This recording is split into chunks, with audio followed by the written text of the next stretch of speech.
Tax season is here if you live in the United States, and if you are looking for some help, don't forget to check out Molly Morris at M3 Virtual Accounting. Molly will work with you, talk with you for free about what it is that you need and are looking for and whether or not she can help you. So go to m3virtualaccounting.com and set up a free consult today. This is an Unspoiled Network podcast. This is Some Spoiled, A Song of Ice and Fire 2, the co-host Switcheroo, the rereading, Return to Westeros. HBO spoiler edition, uncut and uncensored. Too hot for some people. In this episode, we're covering A Dance with Dragons, chapters 42 and 43, The King's Prize, and Daenerys. In these chapters, we got lots of bad decisions. Just people making bad choices. I don't get it.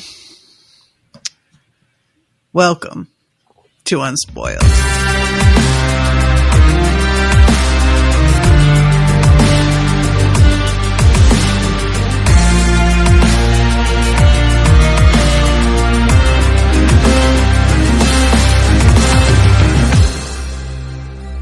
Monsters are dangerous, and just now kings are dying like flies.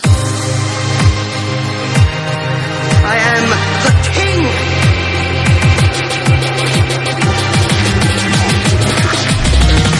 Fuck the king. Welcome to the show, everyone. I am Natasha. I'm Rashawn. Okay. If only something good could happen. Honestly. That's pretty much where I am at right now as well. I need, and it's not even just Martin in this book. We're also reading The Hunger Games, and life is lifing. And when I say, can we just get something good? I mean that in the most expansive way possible. I need some good news from Gary Gnu, and it's just not forthcoming. There's no good news. Did you say from Gary Gnu? Gary Gnu. Yeah, we've been through this before. Gary Gnu. The news, the no good news is good news. Don't make that sound at me.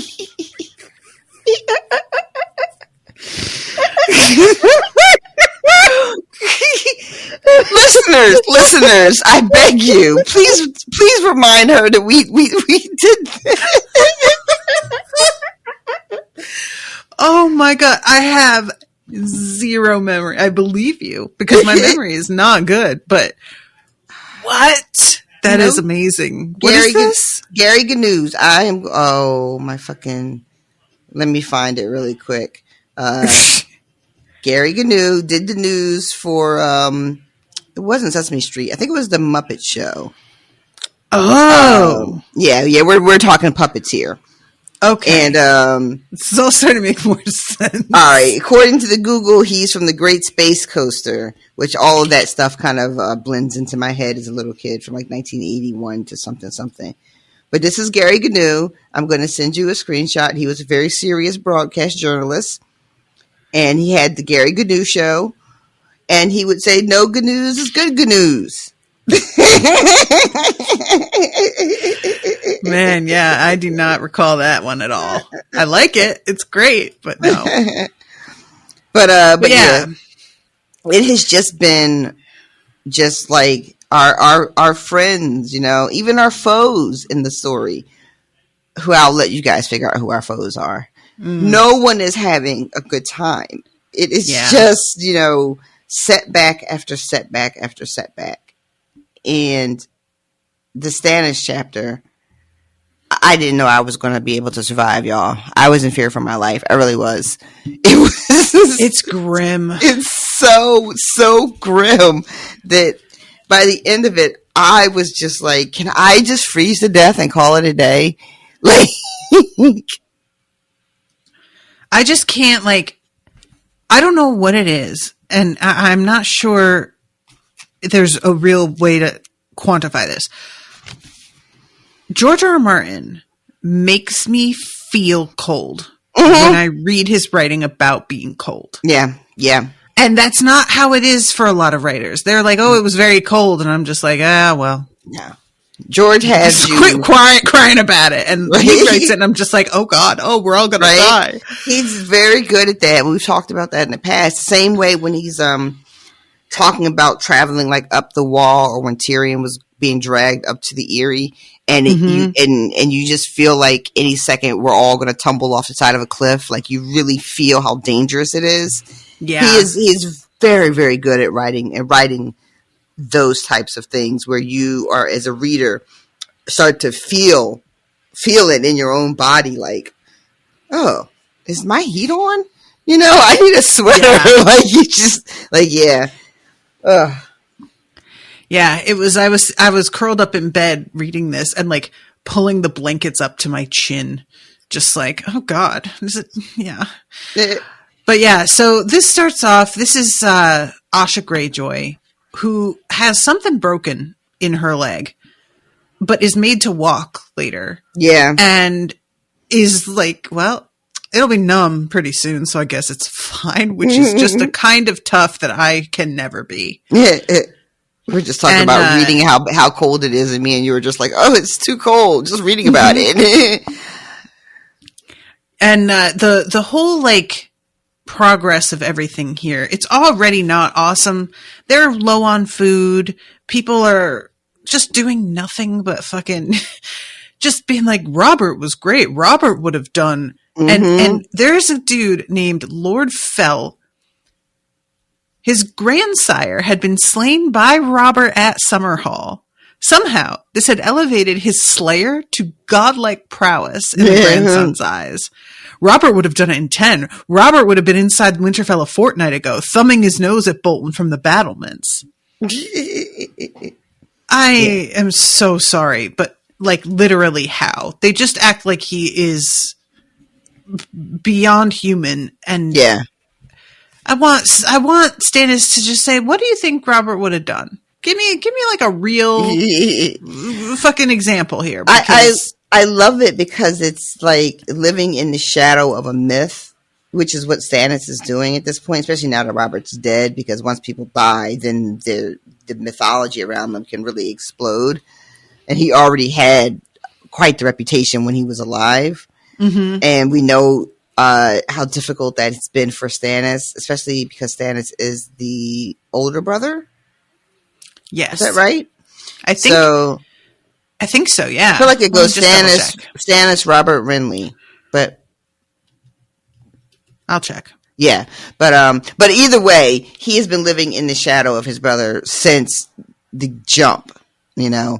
Mm-hmm. And having his own men, Stannis had to really fight hard to get to amass this army that he's got now. You know, I mean, granted, he had a lot of help from Jon with the strategy of it all, but to finally like be leading this army again and making some forward movement, feeling like maybe I'm finally progressing, and then to have these people say right to your fucking face, "Well, your brother would have did this so much better," like, and the lack of awareness about who Stannis is that these people have, that they would actually say that out loud to his face.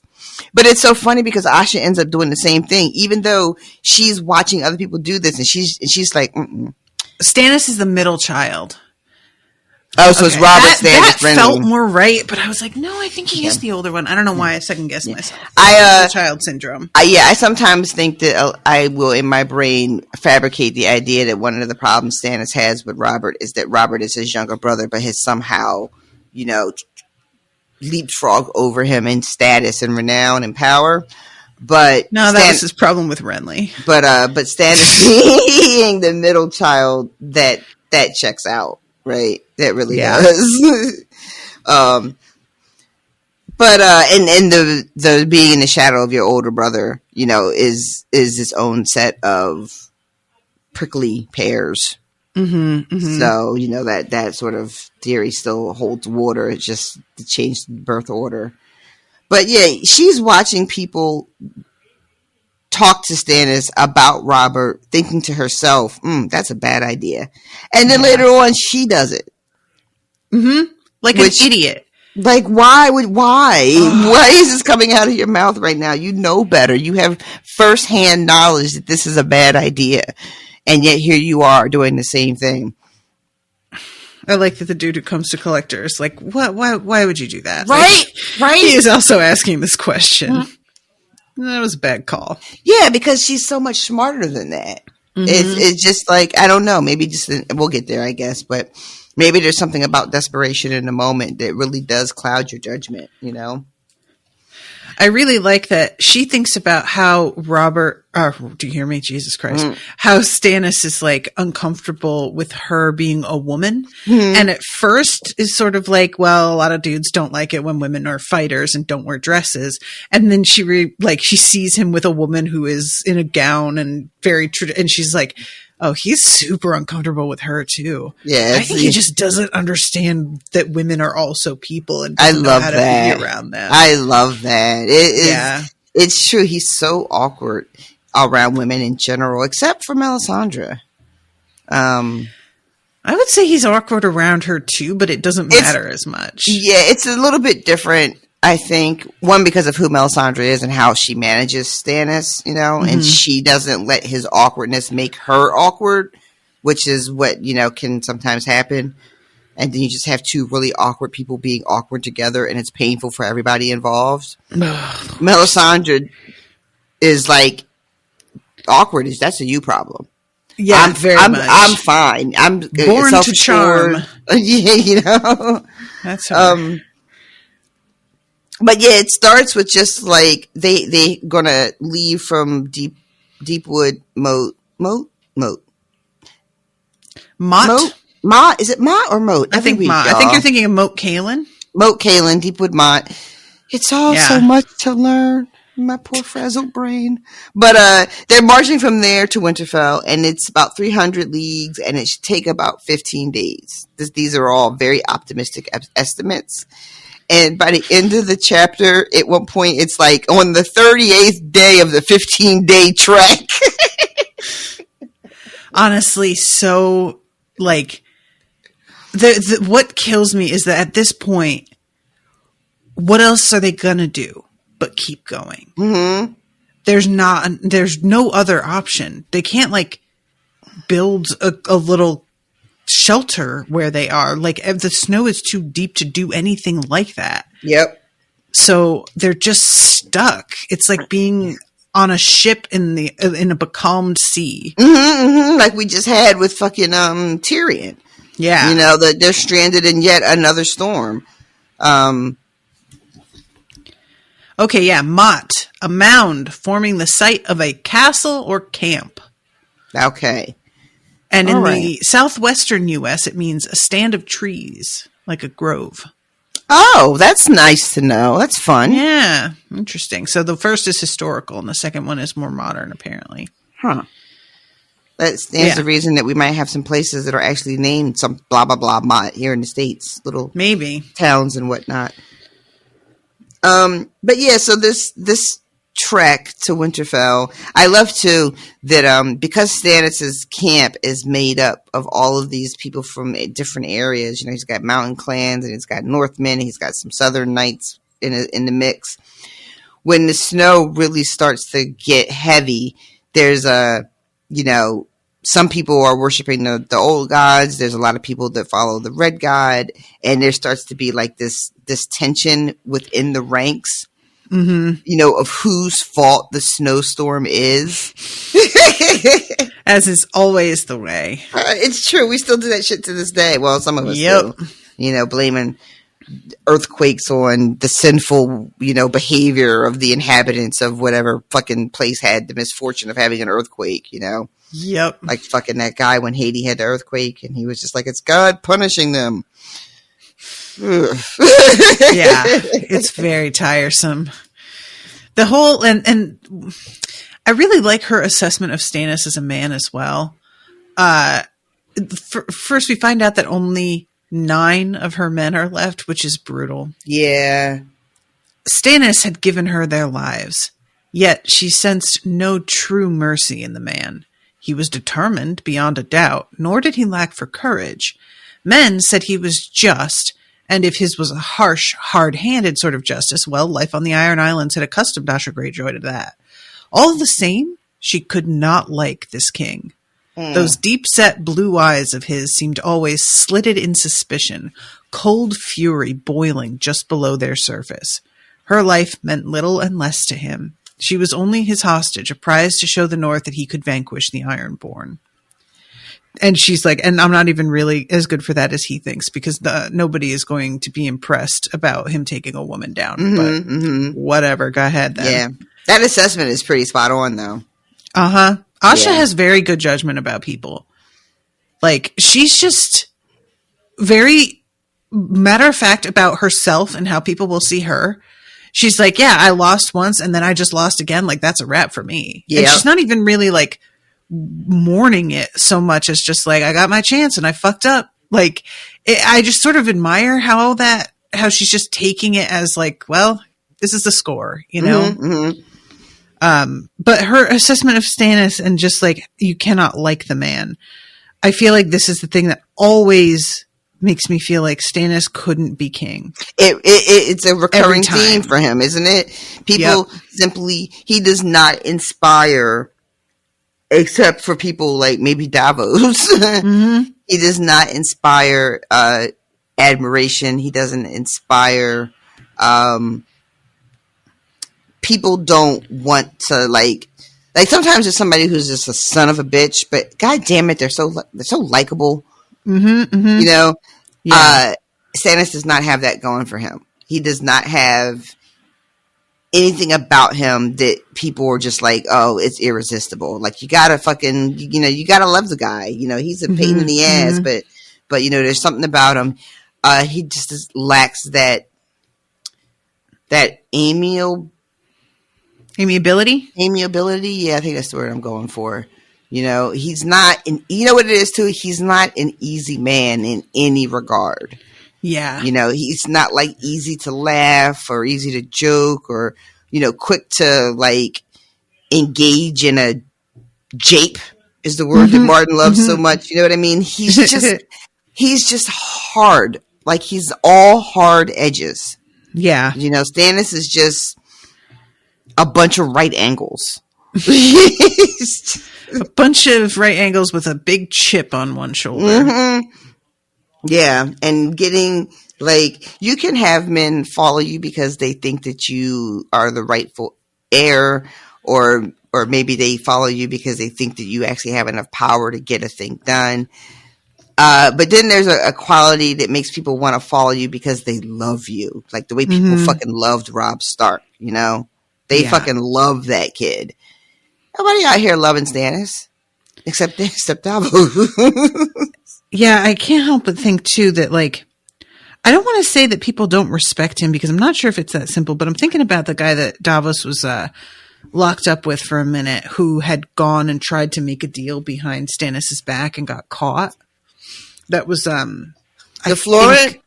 Yeah, he was a Florent. I can't remember his first name, but he, you know, the idea of him just being like, I don't trust your judgment. You're being too harsh about this. I'm going to go ahead and do it behind your back anyway. Just speaks of a real lack of faith that I think a lot of people are feeling. They will do what he says. And in some cases, like, now there's not another option, but there's a sense of like, we're here because of you making a bad decision. And this having happened like repeatedly. So they keep being, people speak out against his plans a fair amount, and he always has decided what he's going to do and doesn't really like, I'm not trying to say he doesn't ever listen, because he does. Like, he listened to Jon, and that's exactly what he should have done. Right. But I almost feel like he sort of,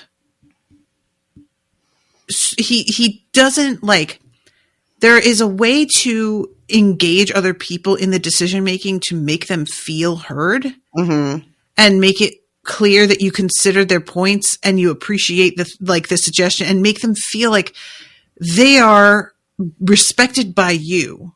Right. And you value their input. And there's just a real sense with Stannis of like, I don't want to talk to anybody. I don't want to like hear anybody's prattling. Like it's always just him being impatient and frustrated and putting that on everybody around him in a way that's understandable, but it doesn't win hearts at all. It absolutely does not. And he, I feel like there's a small part of him, because I think it came up earlier in the series, where he is saying out loud to somebody, I know that they don't love me, but I don't need them to love me, you know? Yeah. I have, by rights, the throne is mine, and that's all I need. And while in a very strict sense, that should be enough, the reality is it's not enough. Just because, you know, by right, you're the heir, and, you know, Robert's kids are not his kids and all that other stuff. You need more than that. And it's almost like the idea that he needs more than that is almost insulting to him. Yeah. What do you mean I need more than that? It's my right. That's all I need, you know? Yeah. And he's short-sighted when it comes to things like that. You know, he doesn't give, like in his mind, the love of the people is like an unnecessary trapping, you know? Yes. And he doesn't give it the full weight that it's really due, and like tries to pretend like it's not important. And that's, I think, a bit of sour grapes, you know? Yeah. They don't love me, so I don't need their love, you know? But he's in denial because people are only going to follow you but for so long and but so far, especially when you keep kind of like, to your point, taking L's and people ending up in situations because the appearance is you refuse to listen to counsel. Yeah. And now here we are again in a fucked up situation. Yeah, it's kind of an interesting thing that, like, I am not trying to compare Stannis to Cersei, really. However, Cersei has a similar attitude of, like, I don't need friends. People just need to be afraid of me and to know that I can ultimately, like, completely end them. And he has a similar, like, I don't need friends. I just need obedience. Like, that's the main thing. I need people to honor the law, which states that I am in charge. And it's just fundamentally, like, not true. So much of what's driving the people that are coming with him in this particular stage of the game is that they're going to try and save, as far as they know, Arya, who is Ned's daughter. And that's what's making the difference. Yep. Somebody says, like, just for a girl, and the other person says Ned's girl. And that, like, ends the conversation. Yep. And Ned's dead. He can't do shit for anybody anymore. And they still feel this obligation to his memory, which they would never feel to somebody like Stannis or Cersei. Not in a million years. And the fact that neither Cersei or Stannis seems to be willing to admit the truth of that is, in my opinion, one of the biggest flaws. Yeah, agree. You know, like, that's going to be, you know, definitely lead to their undoing, is their just refusal to see the reality of that and to recognize the importance of it. It's going to come back and bite them in the ass. Yeah. So, the whole, like, travel at first, it's just kind of, like, rough, but it's not too bad. Somebody does suggest, like, we should maybe stay here and winter here at Deepwood Motte. And, he's basically told, like, how much food do you think they've got here? No, we absolutely, or not. They're not at Deepwood Motte anymore. Where are they? The Glovers. But again, your brother, we all know what my brother would do. Robert would gallop up to the gates of Winterfell alone, break them with his warhammer, and ride through the rubble to slay Roose Bolton with his left hand and the bastard with his right. I am not Robert, but we will march and we will free Winterfell or die in the attempt. And it says, whatever doubts his lords might nurse, the common men seem to have faith in their king. And I thought that was interesting, that it was like the lords, and that makes a lot of sense to me, actually, because the common men are the ones who also are, like, know how the law is meant to work and take some comfort in that. But it's the people higher up who always can kind of just make deals And it can all be about like how much you personally have ingratiated yourself that would be irritated at the fact that this king doesn't seem vulnerable to those sorts of entreaties and personal relationships, you know? Mm-hmm.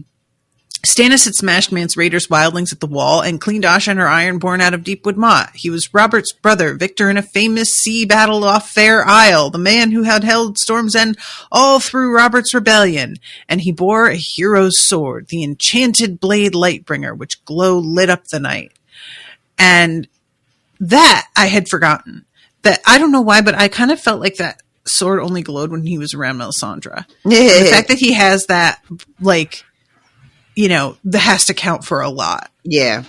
I like the reminder really that Stannis has a little bit of like some bona fides himself, you know, or is it bona fides? Bona fides? I think it's bona fides. I think that's, I can't say that with a straight face though, right? Like, I always say bona fides and then remember, like, yeah, just the way that you did. But yeah, like it's nice to be reminded that Stannis, you know, for all of his shortcomings, he also has a bit of a reputation that, you know, should garner him some respect. And, I love this guy, this Justin guy who is all up in Asha's business. Oh yeah. Yeah, he is like into you. And that's what, the she-bear, Alysanne of House Mormont, who doesn't really, she, like, you want her and Asha to be friends, but she is clearly not open to that. Oh no, she's, there's a moment, later on, because I had the same thought, like, oh, they should be cool as shit. Like they're both like fucking these badass warrior women. And a little bit later, I think Asha actually makes some sort of comment like that. And Alysanne is just like, nah, we are warriors because we have to be because of you motherfuckers. Always raiding and robbing and ravaging. Yeah, at one point Asha tries to be like, I give you my word. And she's like, who's going to fucking trust the word of a Greyjoy after what your brother did?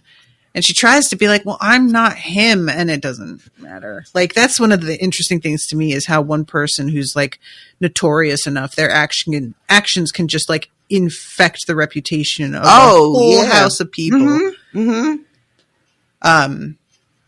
And she's just realizing like, this guy just wants my lands. He wants the Iron Islands. And she's like, that's kind of funny because even if he were to like, win me over, it would just still never happen. There are so many obstacles in the way. I mean, first of all, I'm already married back on Pike, so there's that. I already have a husband. My seal stand-in or whatever it was. Yeah.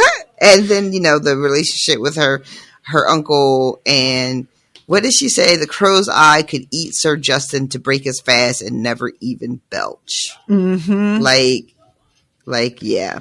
Yeah. Also, these casual references to Euron that we get sprinkled out through these chapters now, every time his name comes up, it is always in such a way that you're just like, I hope I don't see him anytime soon. Right, yeah. You're just like part of me is curious, like, hey, I wonder what Euron's been up to. And another bigger part of me is like, bitch, mind your business. Mind your business. Don't worry about what he's doing.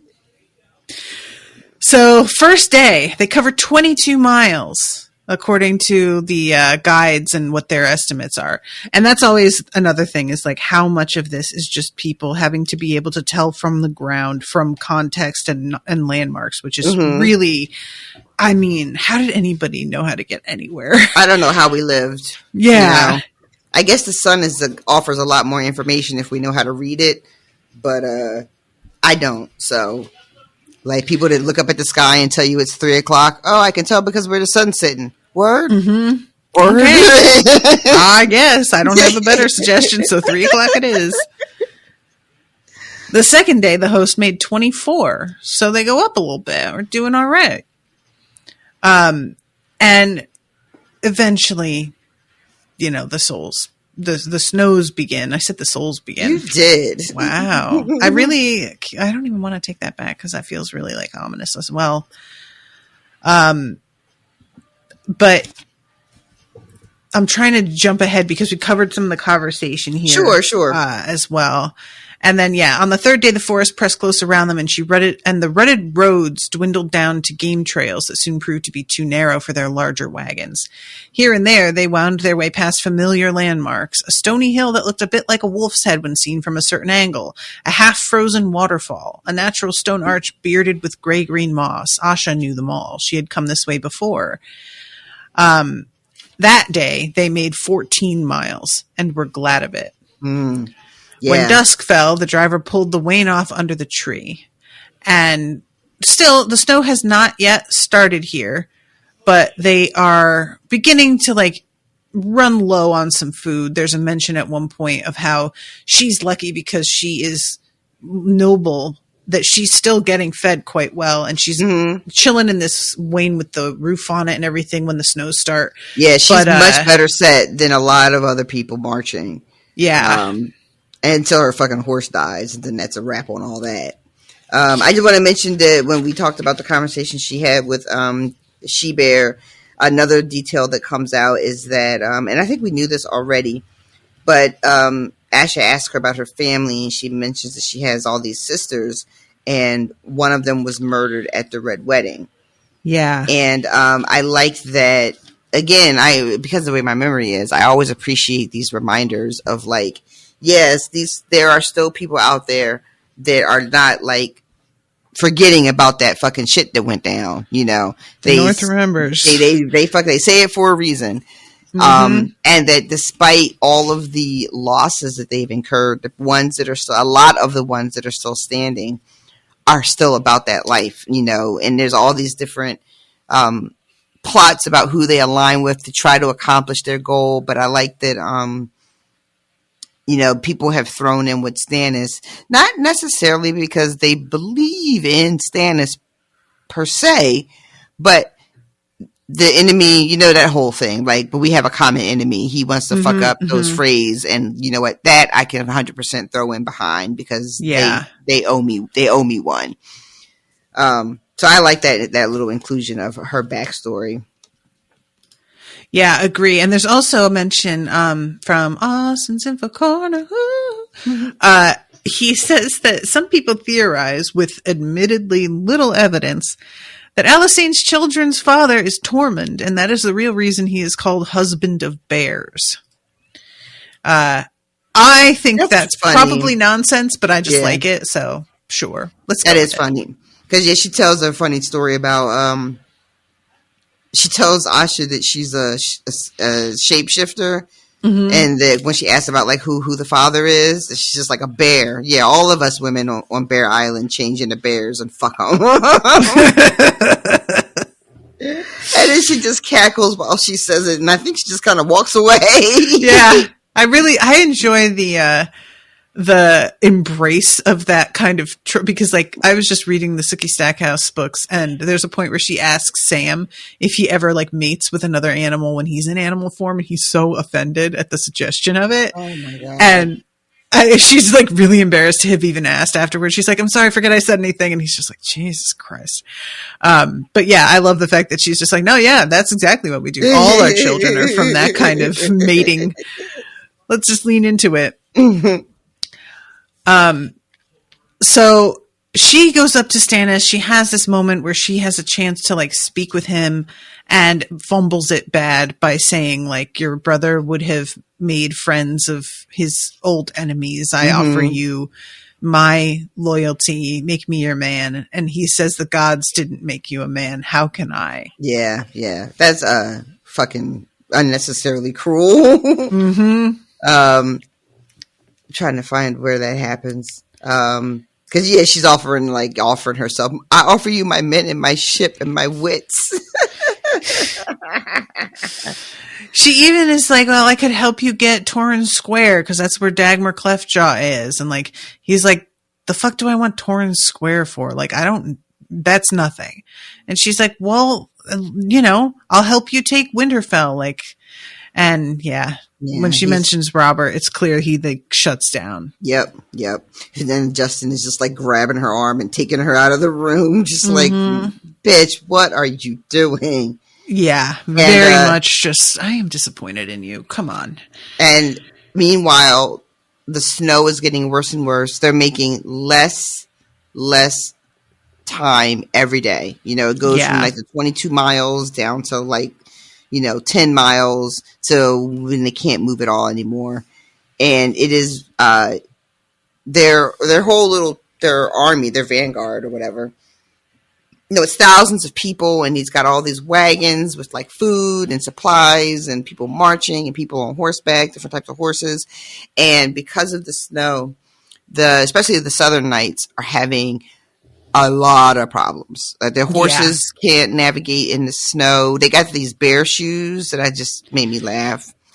I love these. They've got the fucking snowshoes, and they have snowshoes for their horses. For the horses, yeah. But the Southern Knights and their horses don't know, like they can't deal with it. They can't wear them and walk in them. So horses are dropping left and right.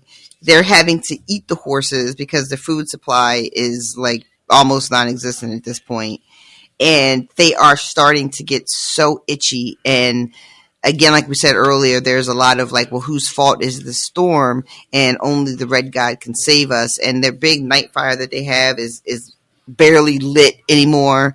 And they begin to really demand a sacrifice, telling Stannis that they need to burn someone to appease R'hllor so that the storm can end. And Stannis is like, absolutely not. And there's been a couple mentions of like, we could, what about if we burn this chick over here? Nobody's going to miss her. Mm-hmm. And I thought that Stannis, like, I wasn't surprised that Stannis said no to sacrificing Asha, but I thought he would just grab somebody else. And he's pretty firm. He's just like, pray harder. That got me a little bit. I just the pray harder. It's funny because like he does believe in a way in this Red God, like, and yet that's the tone of somebody who's making fun of you. Yeah. So it's just sort of an odd. I don't know. And there's also talk of because people were saying, last time we went out on a big mission and we didn't take Melisandre with us. Y'all remember what happened then, don't you? Mm-hmm. And there's talk about how without her, they don't have the protection of the Red God. They need her to be there. And if she's there, somebody's definitely burning, in my opinion. If she's with them, she's burning.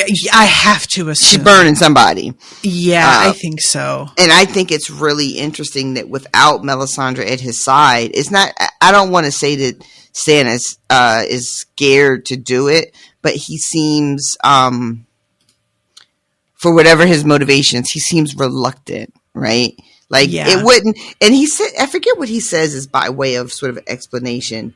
Something along the lines of like, well, half of the men in my camp aren't believers. I can't just like go around burning all of them up. Something like that. Mm-hmm. Yeah. But burn the non-believers was the suggestion. He's just like, do you know who we're traveling with? Come on, guys. Yeah. But if she's there, one of those motherfuckers are definitely going to catching on fire. Yeah, I agree. And I just dig, like I said, I think it's interesting that he doesn't seem to have the faith or the will or whatever to do it on his own. And I'm curious if, like, because when this chapter ends, they found like what looks like it might be shelter. I don't know how long they're going to be like hunkered down in this place, but I'm curious if Stannis becomes desperate enough that he ends up giving in.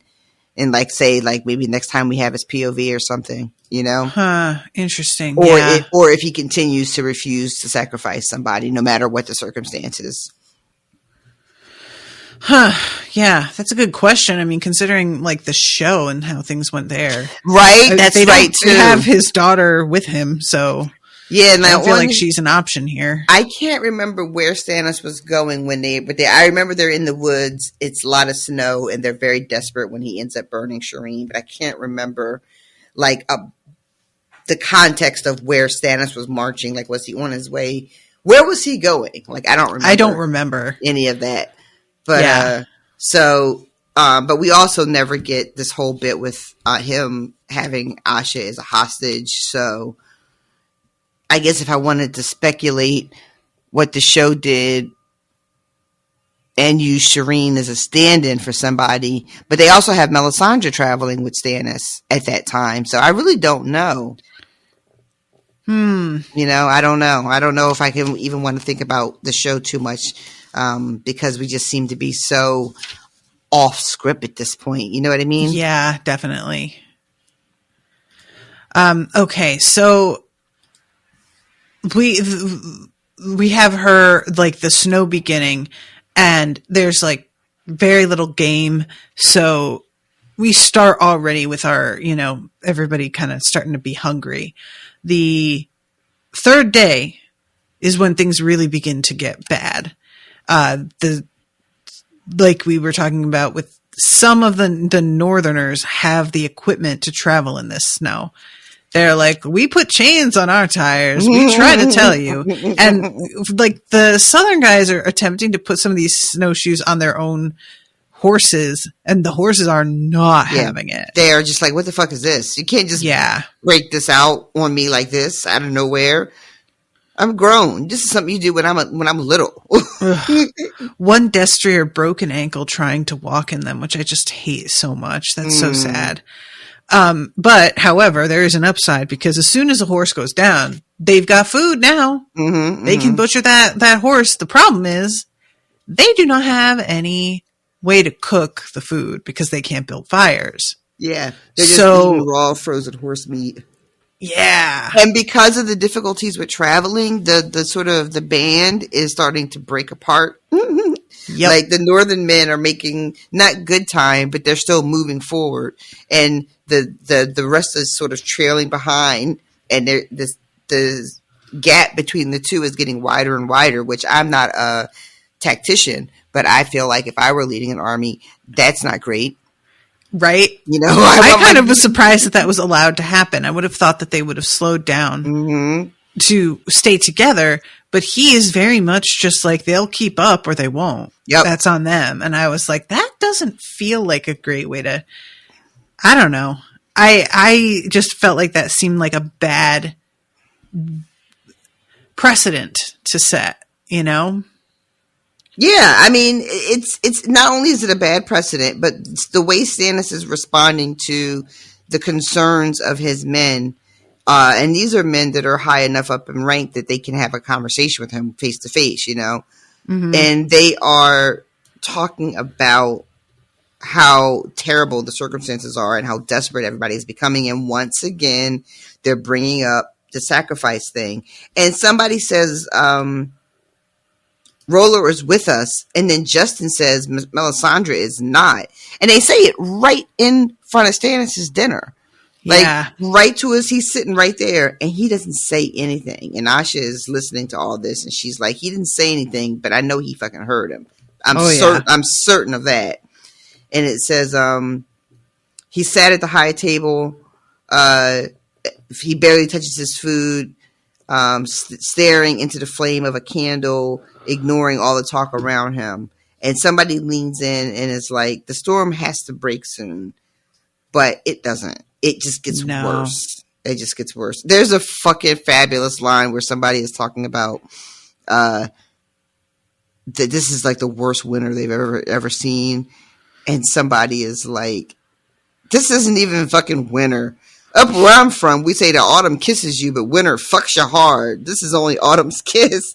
And Asha says, God, I hope I never know a true winter then. Yeah.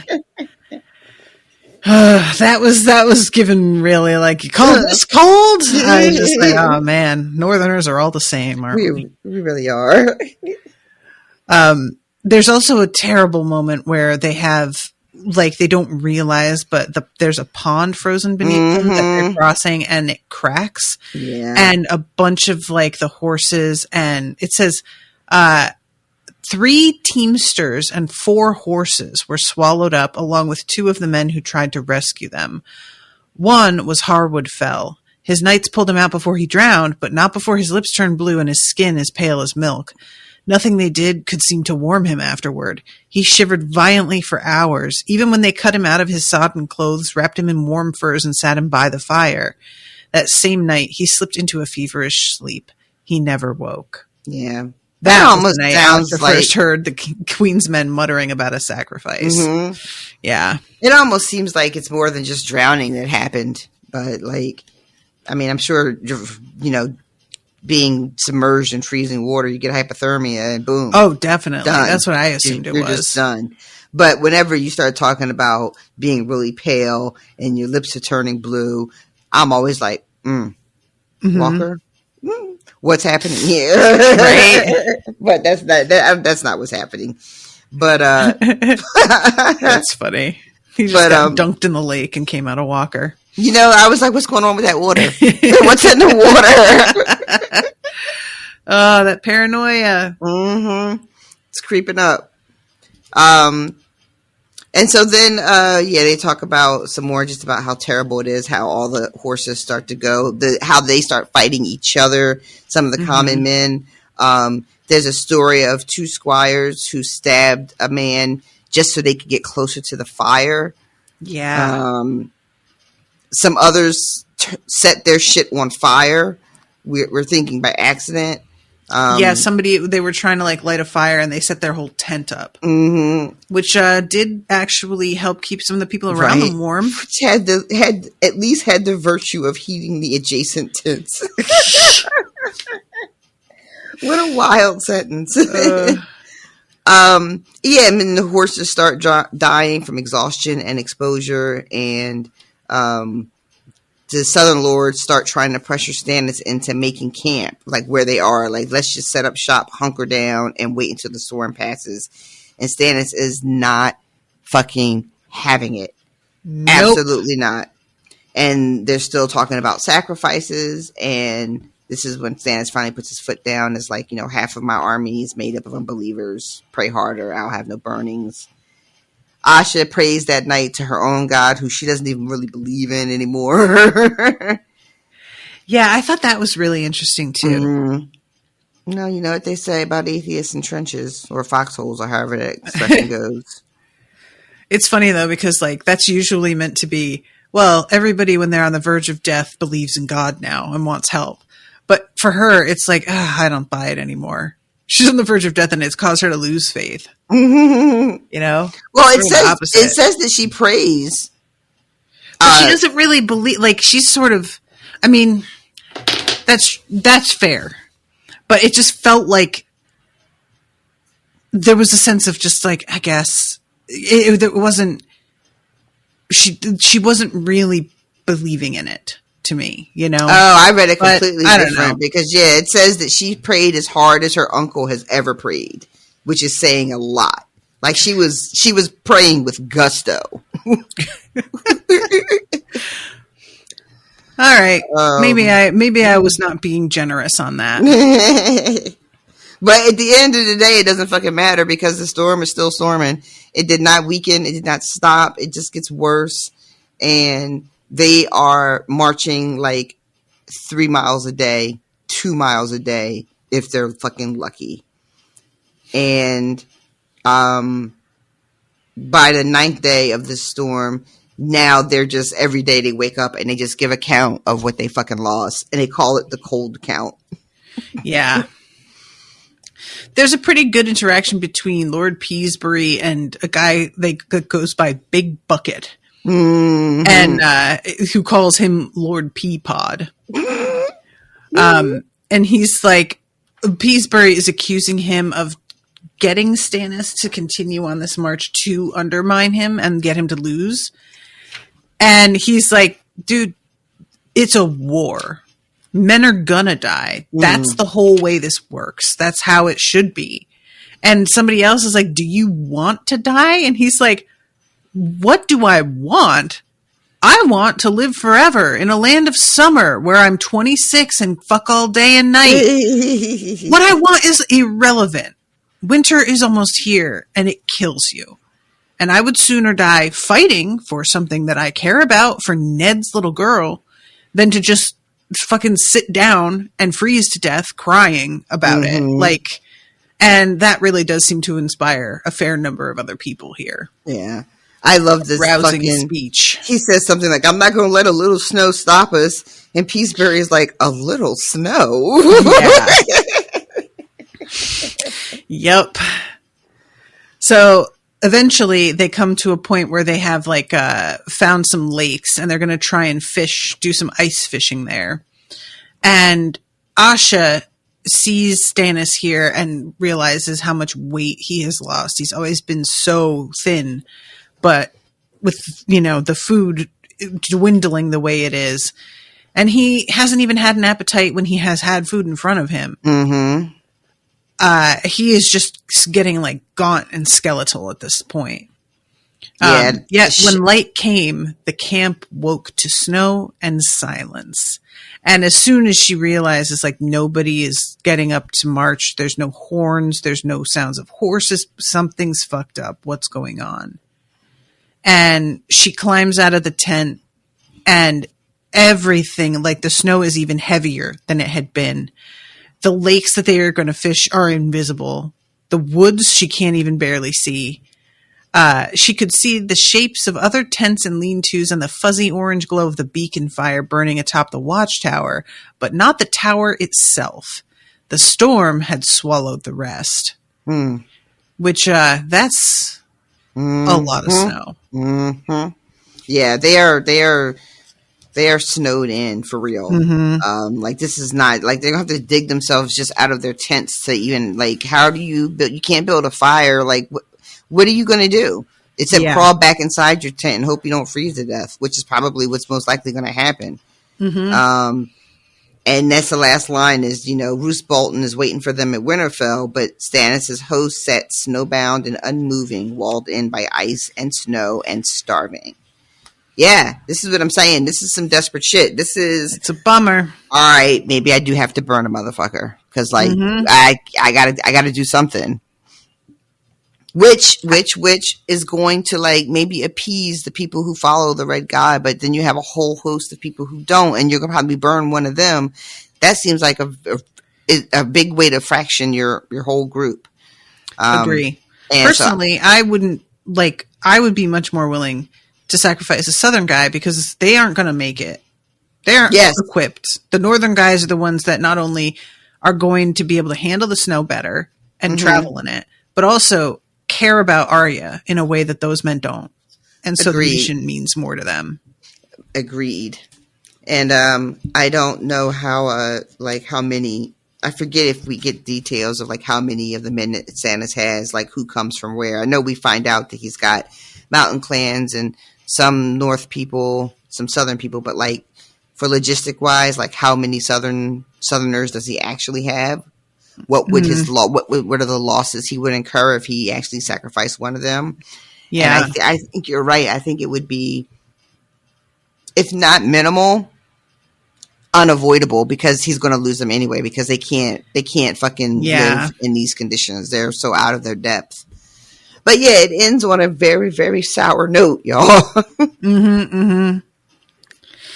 This is then going into Daenerys' chapter, which frankly, she gets married. The end.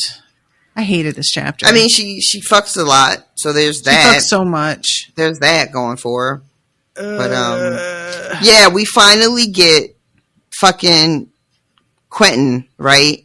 After all this fucking lead up, he's finally in front of her, hands her this note, and it was so anticlimactic, y'all. Oh my god, you guys. It was. She's just like, oh, that's nice, sweetie. And then closes the door in his face. I cannot believe we had all of that set up. And I know that the story's not over, right? But I cannot believe, like, the only person who seemed like to understand the significance of what was being said and offered is fucking Selmy. And everyone else, including Daenerys, is just like, meh.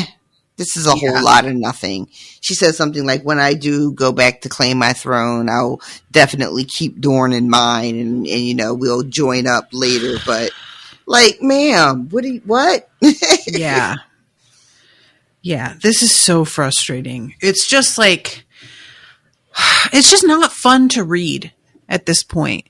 You know, she wakes up next to Dario. They have fucked all day, fuck all night. Feels so good, feels so right. And he's like getting much more pushy about like putting it on display that they're fucking in the throne room and stuff in a way that's I did not care for that. Her. I did not. She does not treat this with the gravity she should. Remember when George kisses Susan at the NBC meeting and gets her fired? No. What? When on Seinfeld, when they're writing the sitcom, you know, George and Susan, the way they met is Susan is an executive at NBC. She's on the team that's helping bring the sitcom. Oh, yes. I forgot about that. And he walks in and kisses her in front of everybody and she gets fired. Like that's what Dario's doing. Yep. It's just so weird to me how little she cares. It really betrays how young she is. Yeah. You know, she's just fucking digmatized by this weirdo and isn't seeing the big picture at all, even though she claims to. It's not true, or else she wouldn't be doing this with him and she wouldn't be completely discarding the whole deal with Dorne. Yeah. So stigmatized. Yeah. Totally. And she has a point where Miss Sandy comes in and is like, "Are you okay? I heard you screaming last night." And she's just like, "It was the wind." God, I think his star won't ever make me scream. I think this is going to be the last I ever get of this. His star will bring me peace. He must. Must he? Why do you think that? I do not get it. She is so convinced at this point that this will work, and I can't tell if she's been convinced or if she's convinced herself. I don't know. I feel like it's got to be convinced herself. I feel like she has become so like she will not consider leaving, and so this is the only option that makes sense if she's going to stay. And she has become so fixated on staying as being like the main thing that she isn't looking at other options anymore, because she has just decided if she does that, then she has failed. And I say marrying this man means that you have failed. That's my point of view. Listen, you guys, when this marriage actually happened, I was like, wait, what? Yeah. Even though I'm pretty sure on the show she gets married too. I think or either she flies away the day before the wedding, but a wedding has been agreed to. I can't remember if she actually marries him or not on the show. But I thought for sure this was not going to happen in the book. I thought that something in the last minute, and then they fucking go into that temple and come out and they're married. And I was like, word, for real? Yeah. We really did it, huh? Wow. Because now I'm just expecting her to be almost a captive, you know, like she's trapped in this city. She's trapped by these people's culture and their traditions, and the walls feel very much like they are closing in around her. I don't know if she feels like that, but when I read her chapter, I feel very much like, even though she's queen and she's the one supposedly in control, I don't feel like, when I read her POVs, I don't feel like I'm reading the POV of somebody who is in control and has great power. I don't feel it at all. Agree. And it's just weird to feel trapped when there is this guy here being like, Dorne wants to side with you. We have a way out. We are giving you the green light to come to Westeros because you will be welcomed and have like a base camp to work from with us. Why are you're not trapped. You have something that you could, and oh God, it just makes me so mad. It's so and she says to them, like, she's all like giggling and she's more interested in the nickname than the contents of the fucking letter. And you know, and frog. And then we have fairy tales about frogs, and you kiss them and they turn into princes. Is that what you are? Are you enchanted? And she also, when they show up, because Dario was like, hey, I've got these 3, you know, guys that say they have a gift for you. I promised them that they would have an audience, and they get introduced, and they clear the courtroom Well, that makes it sound like it's like a legal thing. But they clear the room and tell her who they really are. So they, it's Gerald and Green Guts and Frog, and they introduce themselves, and she is looking at Gerald like, how are you doing with your handsome face and your sun-streaked hair? And then later is like, I wish he was the one that was proposing. Maybe then I'd be interested. Just girl, do you not hear yourself? She does not. She does not hear herself. Yeah, she's a teenage girl, and it's never been more obvious. And I want somebody to fucking call her on it. I want somebody to really kind of get in her face.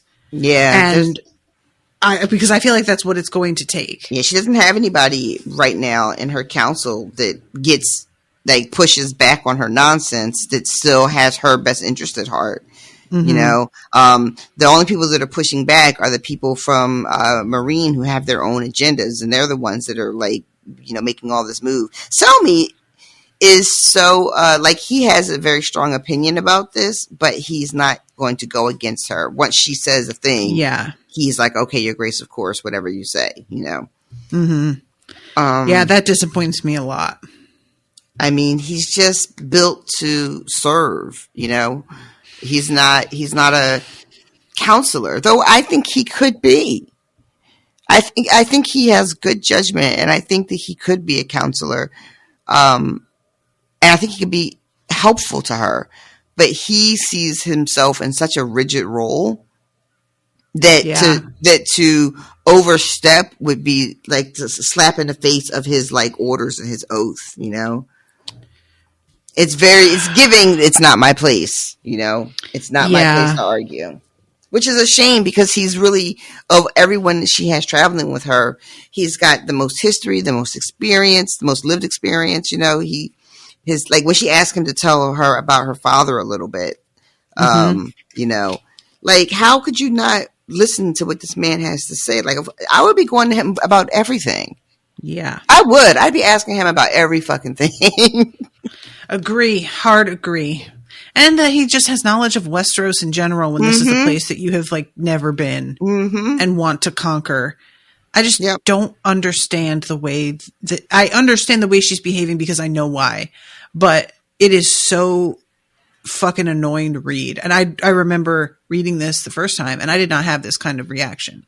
No? I was not as pissed at her, but now as a grown woman, I am just like, oh, get over it. You want to fuck hot guys? Well, then fucking go fuck hot guys on the side. It's not about that. I thought that you wanted something that meant something. And now it seems like that is just completely set off to the side. Like, Yep. And she keeps talking about how this piece, like you said earlier, like, is the piece really going to save her city? And you were like, is it? But no, that's a really fucking good question. Because all of the concessions she's making with this marriage, you know, like, what is even the point of you then? Yep. That's exactly my question. It's just like, when you get married, what is to prevent him from just killing you and then ruling? Like, why would he need you anymore? You don't have anything keeping you in power beyond your Unsullied, which we have seen can be overwhelmed by the number of people here. Yep. So she is just not taking any of these threats seriously enough. Dragons locked up. Right? Like, ugh, it's so frustrating. I want to read. Oh my God, I forgot about this part. I'm looking at Austin's notes. And back in the last chapter, he says, we also get the name of the man who called Asha a cunt during their fight, that he is deeply sorry for calling her that. Do you remember that spot where he like had apologized to her? Oh, no. You don't? No. Oh my God, it was so funny. Yeah, his name is Morgan Little. And the middle Little. Like, yeah. He like came and was very like, I'm really, really sorry for saying that. It was the heat of battle. I was out of line. And it's like, you know, trying to cut her head off or bash her skull in, that's no big deal. He's not apologizing for that. That's war. That's just what you do. But calling her cunt is really inexcusable. That was unseemly. Yeah. And I just thought that was really funny. So let's see. We've got some other notes about Daenerys. Dario talks about giving Hisdar horns as a wedding gift. Giving horns was a medieval phrase meaning to be cuckolded. Danny, yeah, you guys had to explain that to me. I had to ask finally, but then I broke down. I was like, all right, what the fuck? I keep seeing this. What does it mean? Austin shared in the Facebook group this fucking flag, like a reel. God, did you see it? No, it's like a reel, and it was like, "Come outside and fight, you cuckold."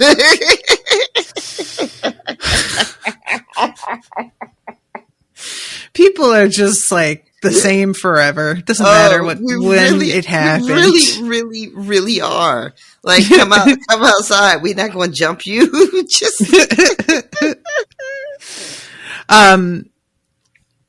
Dany finally meets Quentyn and finds out about her marriage contract with him decided years ago by her guardian, Sir William Derry, and Oberyn Martell, with the Sea Lord of Braavos as witness.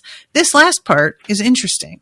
If Braavos was a supporter of this alliance, could Dany maybe count on help from them, or the Iron Bank, or Faceless Men?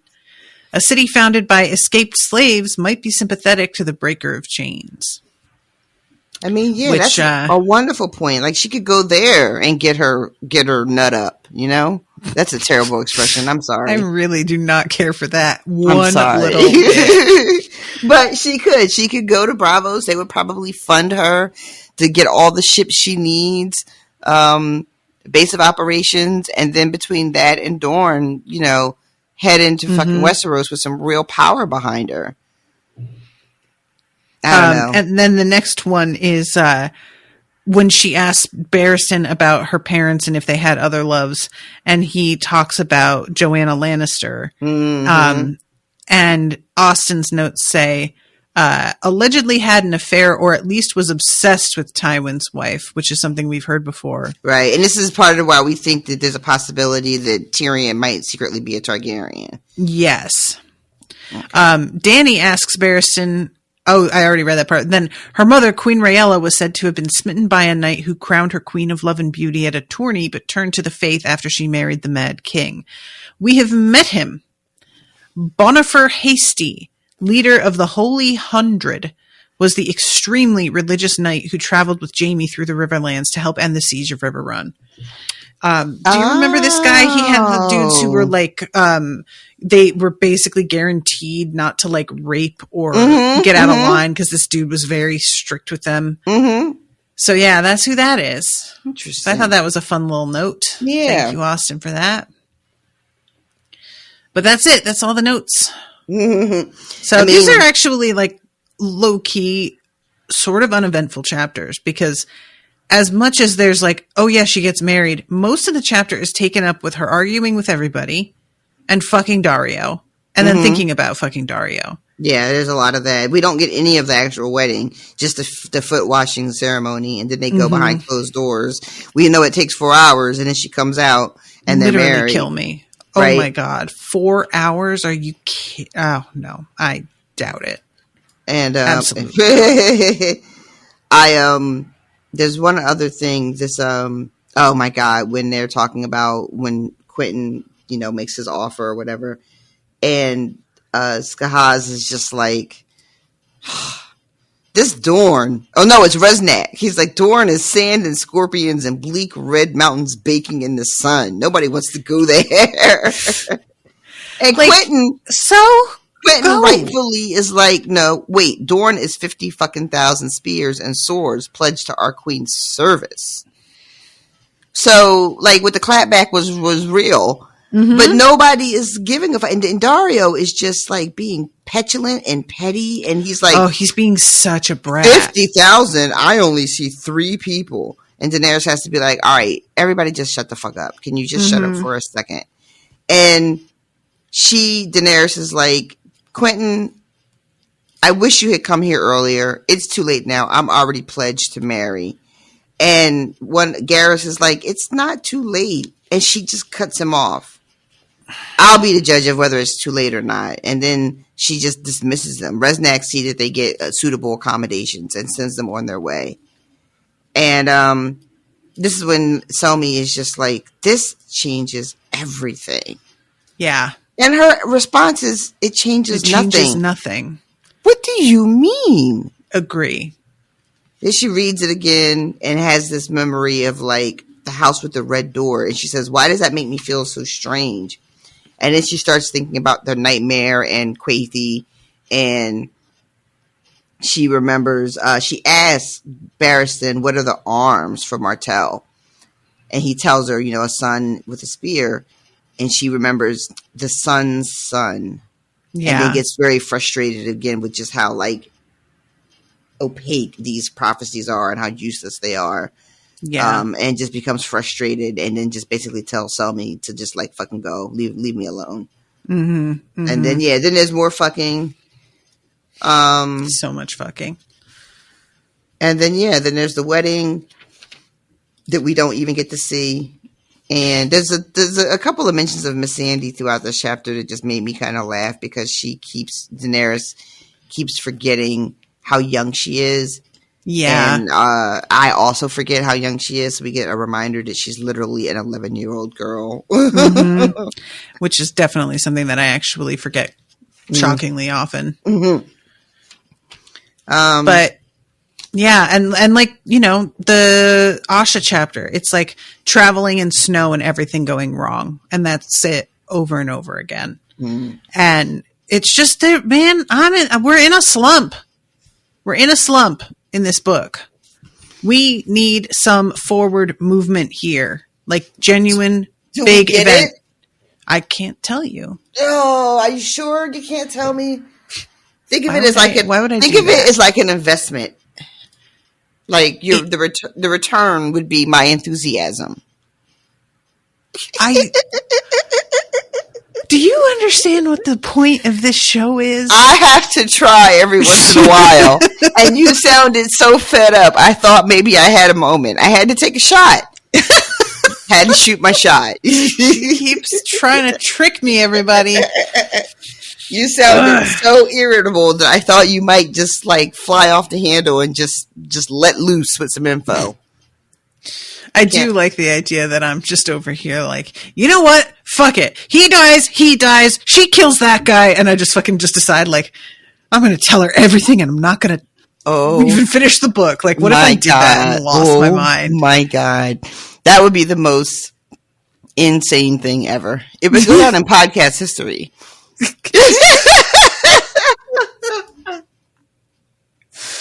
I don't know if it would go down in good or bad podcast history, but it would definitely go down. Right? Maybe I'll just fucking go to that wiki page and just fucking go to what is it? What is the big like official? What are they called? The Wiki of Ice and Fire? Yeah, that's the one. That's the one that's like sanctioned, not sanctioned, but. Well, no, sanctions is a weird word because it means like the opposite of itself sometimes. I know, right? I hate words like that. Yeah, you know what those are called? What they're called. No, tell me. They're called contronyms. That's so stupid. Why do we do this with language? We could just be like, the word means what it means. Why couldn't we just leave it? Leave it alone. Nope. We got to complicate everything. Actually, sometimes the word means the exact opposite. When a woman cleaves to her husband, she obeys him. But if somebody cleaves their relationship, they break it. Get out of here. English is a ridiculous language. I don't know how anybody learns it. Anybody who English is your second language, I just have so much respect for you. We are out here just doing whatever. We have to make up little fucking rhymes to remind ourselves how rhymes shit works. Aren't even strictly true either. Yep, because they all have like except for, except when. What is it? I before E. Except after C, or when sounding like A, as in neighbor or way. Like that is what? What? We're like not even making up a little phrase. We're creating we're world building to like justify the way we spell. Like, stop it. And then we get all salty when like in the UK, if they flip the R-E at the end of certain words. So like center will be CENTRE. And we have the audacity to feel a way mad. about it. Oh, why does color have a U in it? What do you think? You think you're better than me? Yes. Just to jump to the fucking reality of the thing. First of all, yes, they do. They do think they're better than you. But secondly, why do you care when we just add letters to things? Worcester. Listen. Look, I grant you, that's a British word originally. But, you know, like, why? It's English. Why are we doing it like that? Listen, why is Shire? Why is there Shire in there? What is it doing there? I will never forget finding out how you say the word colonel.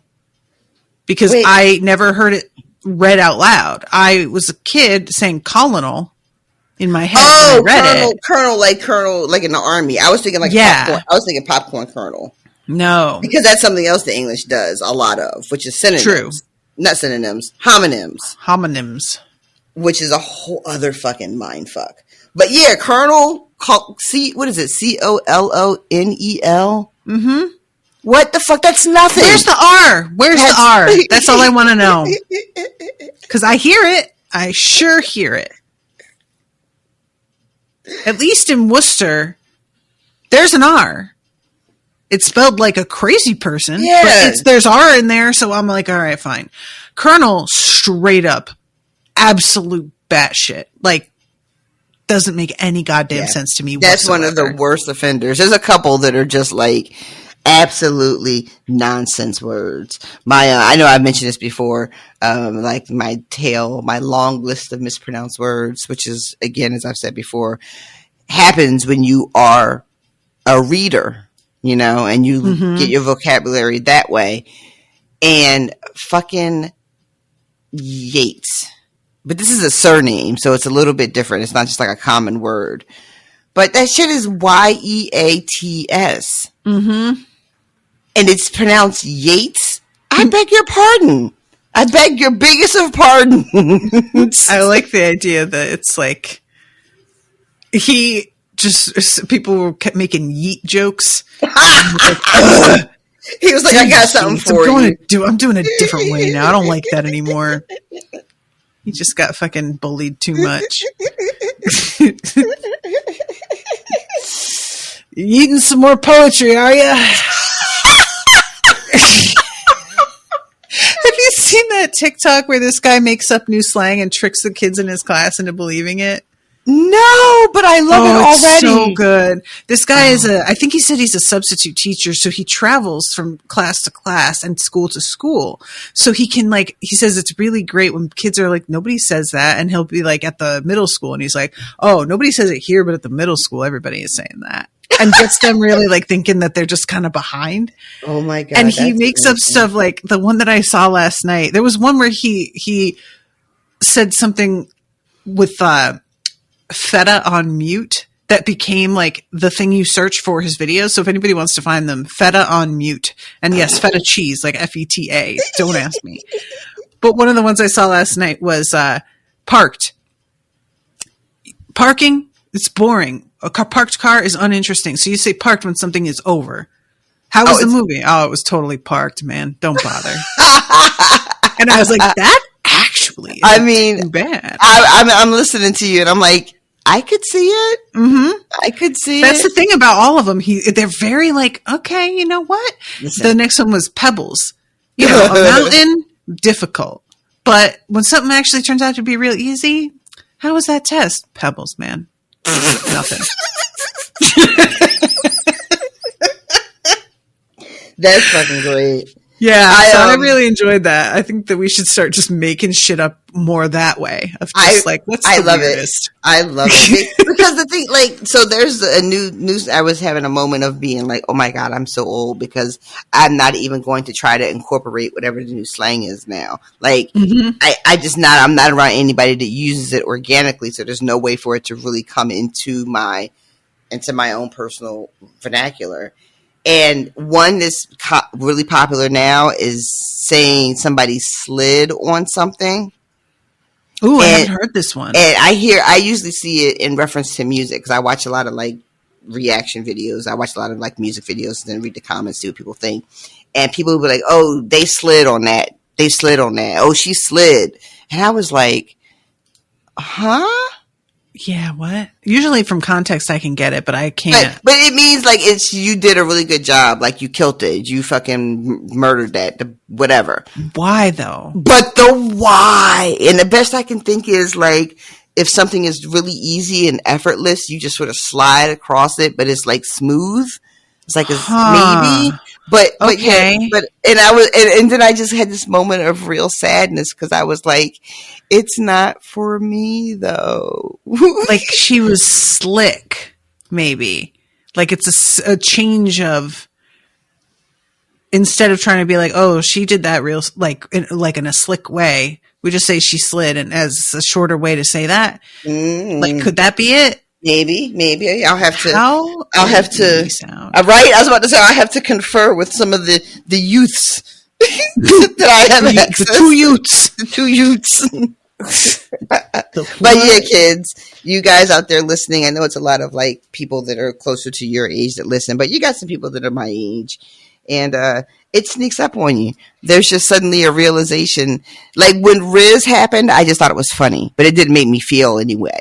Mm-hmm. But this moment, I was just like, oh, that's his. And there are some where I'm like, oh, this is what I've been like. She ate it up and left no crumbs. Big fan. I love it. Yeah. Mm-hmm. Just like went for it and absolutely no survivors. Mm-hmm.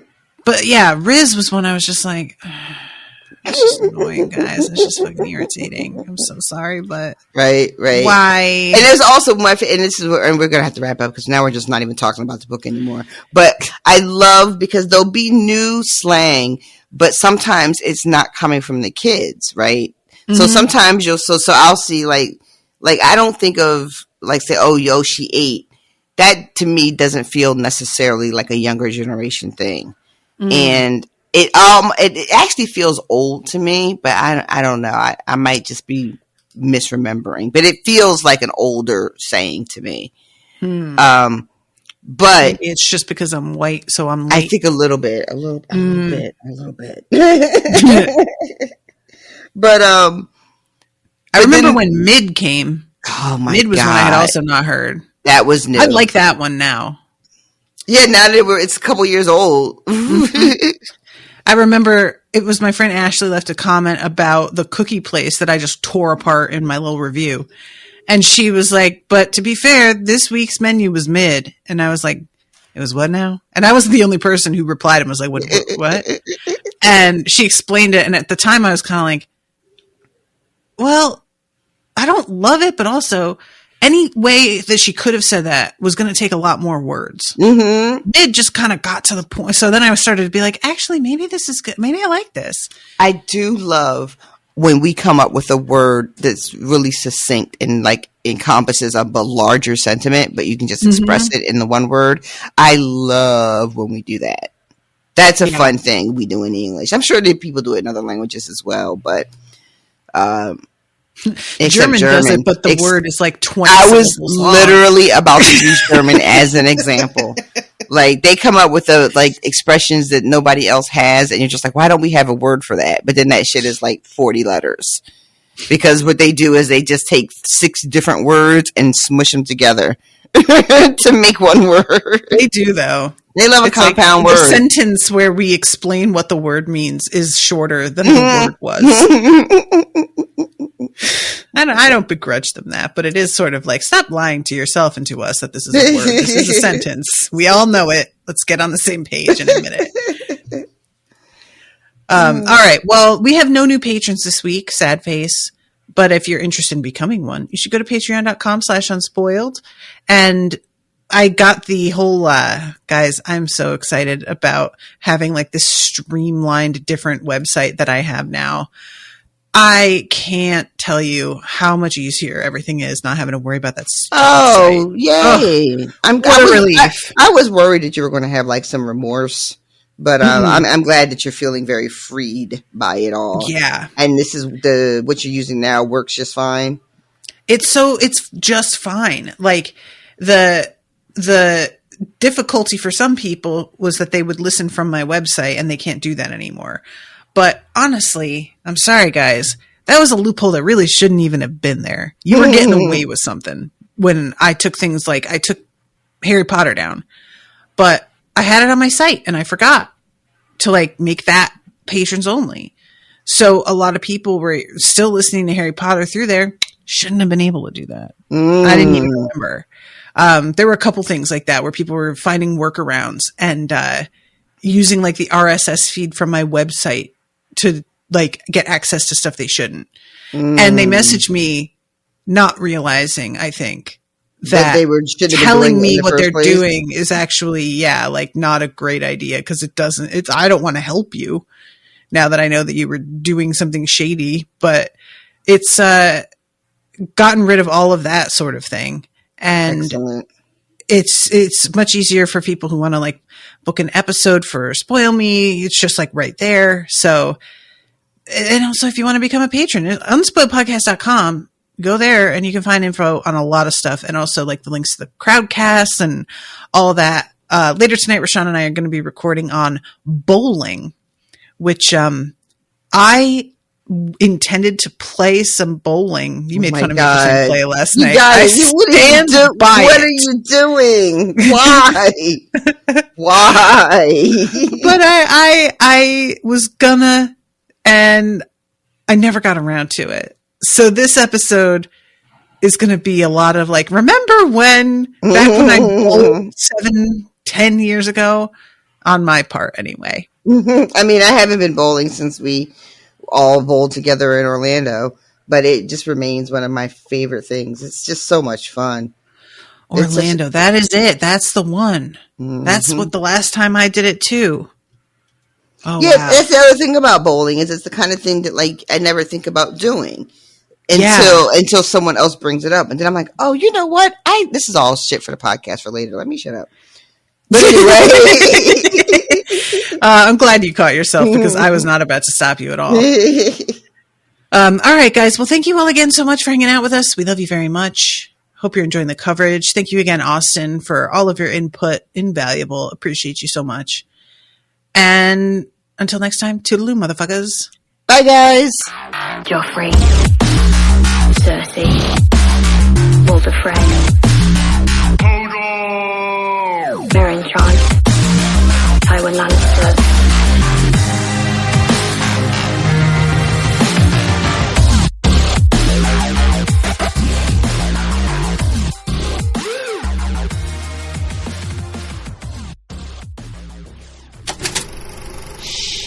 That was an Unspoiled Network podcast.